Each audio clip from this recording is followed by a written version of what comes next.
মধ্যপ্রাচ্যের আকাশে আবারও যুদ্ধের কালো মেঘ। বিশ্ব রাজনীতিতে হঠাৎ করেই ছড়িয়ে পড়েছে এক বিস্ফোরক খবর। ইরান কি সত্যি পারমাণবিক বোমা তৈরি করে ফেলেছে? যে সত্য এতদিন পশ্চিমা বিশ্ব আড়াল করে রেখেছিল বলে অভিযোগ ছিল, এবার সেই বিষয়ে আলোড়ন তুলেছে ইসরায়েলি সংবাদ মাধ্যম টাইমস অফ ইসরায়েল। তাদের এক প্রতিবেদনের শিরোনামে নাকি ওয়াশিংটন থেকে তেল আবিব পর্যন্ত ক্ষমতার করিডোরে নতুন করে আতঙ্ক ছড়িয়েছে। প্রতিবেদনে দাবি করা হয়েছে, ইরানের হাতে এখন পারমাণবিক অস্ত্র থাকার সম্ভাবনা রয়েছে।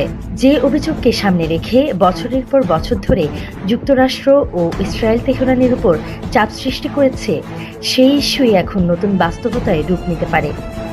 এই খবর সামনে আসার পর ইসরায়েলের নিরাপত্তা মহলে বাড়ছে উদ্বেগ। কারণ যদি সত্যি ইরান পারমাণবিক সক্ষমতা অর্জন করে থাকে, তাহলে মধ্যপ্রাচ্যের সামরিক ভারসাম্য পুরোপুরি বদলে যেতে পারে। এরই মধ্যে পরিস্থিতিকে আরও উত্তপ্ত করে তুলেছে ইরানের একটি কঠোর সতর্কবার্তা।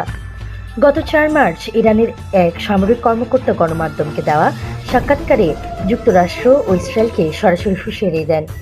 তিনি বলেন, যদি ইরানের সরকার পতনের চেষ্টা বা সামরিক আগ্রাসনের কোনো পদক্ষেপ নেওয়া হয়, তাহলে তেহরানের জবাব দিবে, যার পরিণত হবে ভয়াবহ। তার দাবি, ইরানের হাতে এমন কৌশলগত পরিকল্পনা রয়েছে যার জন্য সবসময় পারমাণবিক বোমারও প্রয়োজন হবে না।